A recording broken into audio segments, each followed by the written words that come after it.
Welcome to the bold analysis. I want to start this video by first saying thank you very much for your support. I have realized that we are watching our videos longer time. Initially it was 3 to 4 minutes. Now there's people watch 6 to 7.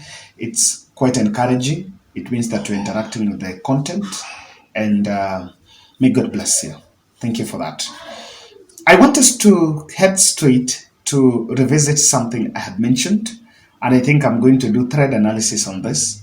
I need to put a very clear disclaimer that when it comes to election reforms, I tend to just go straight to it and say it as it should be. So we deal with that sparingly. Wafula Chebukati leaves IBC offices in Anniversary Towers today after spearheading 3 contested elections.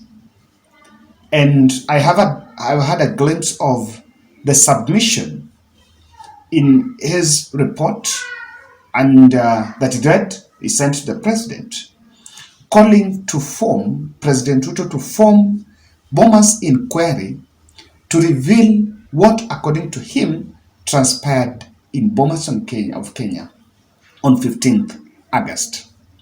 I want to look at this proposal keenly because there are a lot of conspiracy theories being hawked in social media and press conferences and meetings here and there about what exactly happened. The tragedy of this narrative is that can it be the basis of our election reforms? But to give you a glimpse of it, listen to Chebukati here. Of the Commission, both in decision making as well as operations. Despite these clear legal provisions, attempts are always made to undermine the independence of the Commission during elections. The 2022 general elections witnessed probably the gravest attempts to usurp the independence of the Commission and the sovereign will of the people of Kenya as expressed in the polls. These attempts took the form of ethnic profiling and open threatening of some members of the Commission and staff, arrest and holding communicate of Commission staff and service providers without lawful basis, abduction and illegal detention of staff and service providers by state security, attack and assault of some members of the Commission, staff and service providers by goons and law enforcement agents at the Bomas of Kenya and at some county and constituency tallying centers, abduction and murder of a constituency returning officer, intimidation of the Commission by some members of the National Security Advisory Council to moderate results which goes against the will of the people. The gravity of these attempts to subvert the will of the people cannot be wished away or swept under the carpet because they might re-emerge in the future. For this reason, the Commission wrote to the President of the Republic of Kenya requesting for a public inquiry in respect of the process leading to the declaration of the final results at the Bomas of Kenya. The outcome of the inquiry, we believe, will bolster the independence of the Commission and ensure that it maintains the stature contemplated by the Constitution. It will also enable a future election environment devoid of harassment, intimidation, profiling, and harm of Commission staff while discharging their duties. It will also ensure that institutions that support the Commission during elections discharge their duties and responsibilities in accordance with the law and not as directed by individuals with partisan interest hell-bent on subverting the will of the people. Anyiendeni tu, chaneni na Wakenya. Anyiendeni tu. Just, I think they should just go and enjoy their pension in peace. Instead of still reminding Kenyans of those wounds.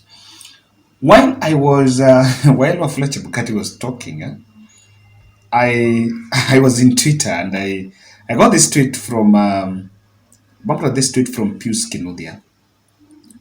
He's making some very interesting conclusions. From this is what he's saying. Lessons learned. IBC is not an independent constitutional commission. It serves the highest bidder. Pocket the IBC, wait to be announced as the president-elect. It is pointless for our predetermined presidential elections to be costing more than 10 billions. I'm telling you, people have zero chills. People have zero chills.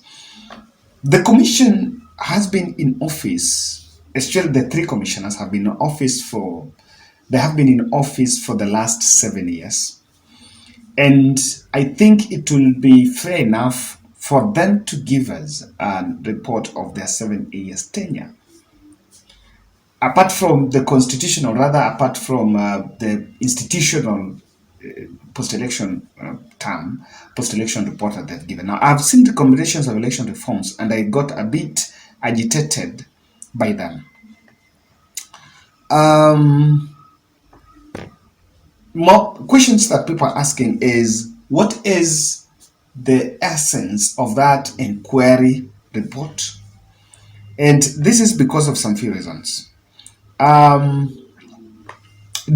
that report, maybe I think people want to know also what is in the proposals. One of the proposals here is that we need to have a conversation about the National Talent Center, the security agencies where they're supposed to be there.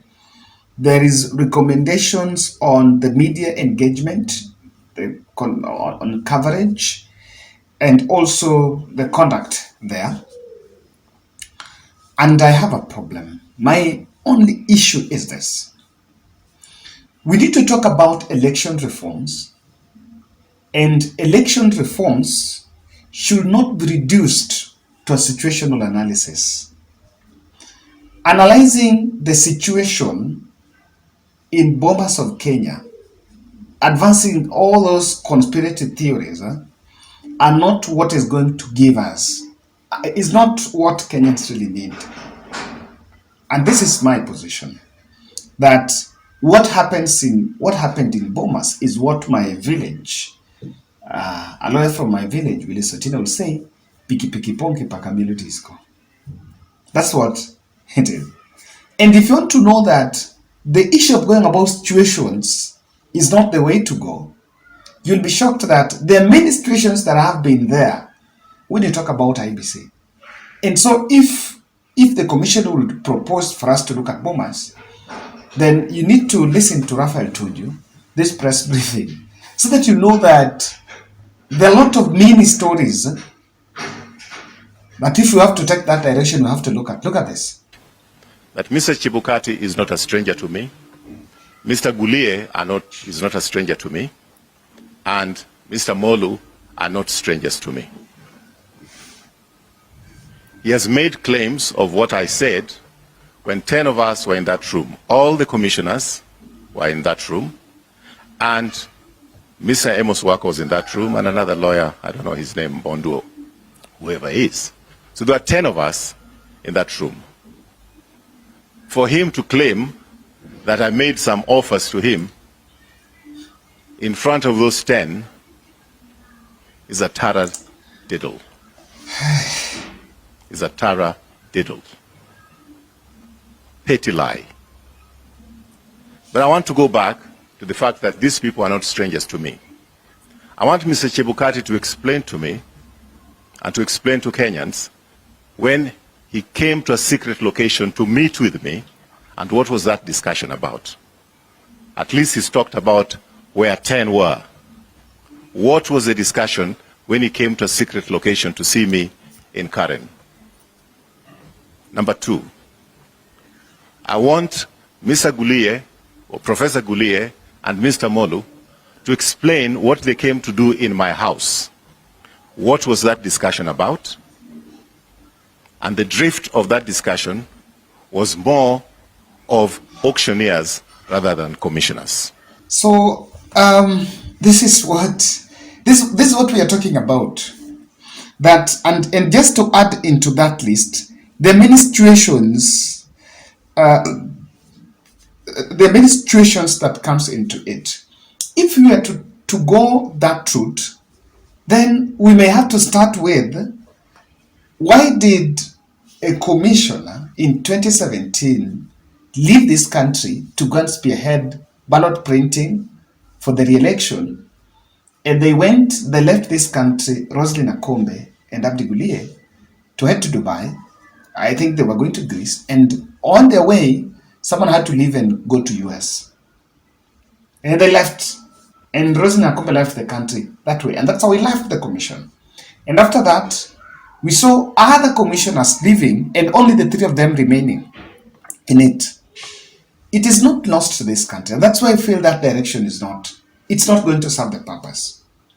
You know, the chair wants Kenyans not to see that 8 days to general election, I think it was less than 8 days, DCI team arrested, I want to get pronunciation for the first time, so I need to do it relaxed, Venezuelans, I think I've got it, at the airport, and a press briefing, a press release would come from the commission that those were their staff, only for it to emerge later that they were never their staff but contractors through another intermediary.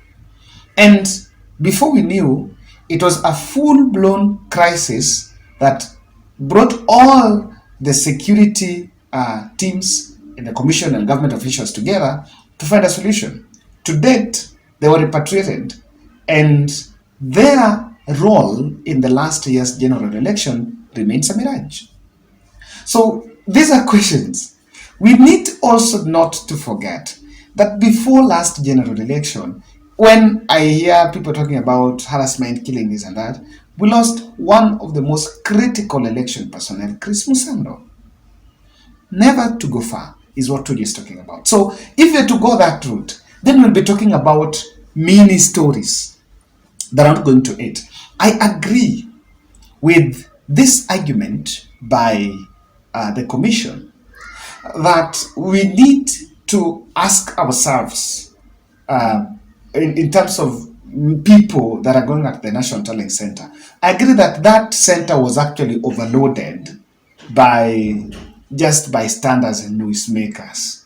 Quite a number of people were there, both on Azimio and Kenya Kwanza, and people were even asking that there are some people that went there masquerading as protecting votes, pursuing interest. But in a real sense, there are many people that got their way in the tallying center only to take photos and take selfies so that they can show their social media followers that they had a single privilege of getting to the National Tallying Center. And after that, there are a lot of conspiracy theories outside here with now these people running propaganda, and these propagandas were actually being believed because someone tweeting, you see him or her seated at the National Talent Center. So I want to agree that that center was overloaded.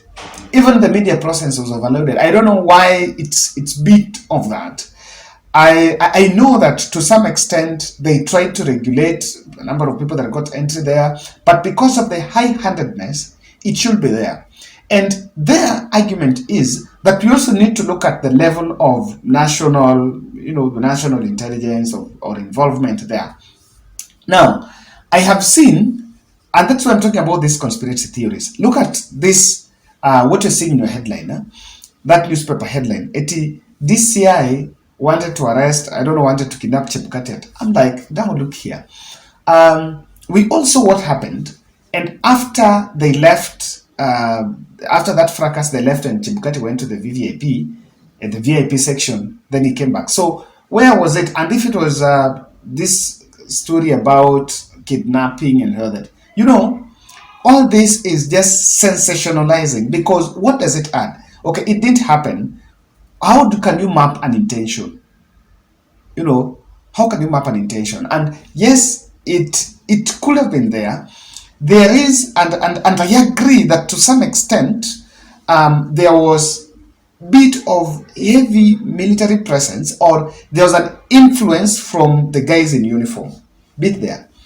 And while we demonize that, we also need to appreciate the fact, or rather understand the fact that yesterday during the same briefing, one of the commissions came out and said that they also went to some unknown location hiding and were watching to see whether Kenyans were going to kill themselves. So what does that statement tell you? That even commission is well aware that our election is a do or die, and it can break or make this country. Now, on that level, you cannot you cannot run away from the fact that our men in uniform also have something to do. Also, they have a stake. You can demonize their presence, but give it to them, give it to Kenya Kwanza. The deputy, after IG became ill and was out, not in action, the deputy IG took over. And when he took over, he actually controlled bombers. So this is something that really has, for me, it's a lot of just dramatic scenes. And then, when we talk about the events of 2015, of 2022, we must accept that the same commission, these same commissioners were there in 2017, both main election and the deputy election. The fresh breed of ideas that is now being injected into electoral reform process, for me, lacks the goodwill and the sanity, because it's in open, honestly, that all through these elections, there is one factor that has remained: transparency. You ask about the results, you ask about that, transparency is it. I don't know whether this makes sense. Someone is asking, why does the commission want president to form an inquiry if, and that, when the results were actually, challenged in Supreme Court, Wafula Chebukati and almost all these commissioners sworn affidavits on that. That was the most legal level, or rather constitutional body, that then gave them an order that they conducted a free and fair election. So they sworn those affidavits, they were accepted in the courts of law, they were questioned with an element of legal, something that is a body that is perceived as the most competent legal mind perceived. I'm so cautious of my words because perceived by section of Kenyans, not all. So why would you have that? You had an affidavits. Just recently, there was also Judge Buchalule Tribunal. The commission sworn affidavit on its behalf, speaking about Masit. And so, if it was about getting an opportunity to say what you said, you had the opportunity. Why would it still take that direction? Now, we need to say something here, that this move is a bit blunt for some two reasons I want us to look at. The military and the militarization of the bombers of Kenya and cordoning and man-marking of the commission, still everything remains conspiracy theory. Everything remains what other people are hawking. Who will fact check what you're being told? Who will fact check for us? I'm asking. President William Uhuru Kenyatta do not speak. The military are not going to comment anything. Neither the police themselves. So we are going to receive a lot of statements from political class, and no one is going to fact check for us. Anyway, someone is saying we are healing. Yes, people are healing, but this conversation still remains here with us. Secondly, we have pushed and judged everyone who did not stand with the results, and we have pushed them out, and some of them have even left job.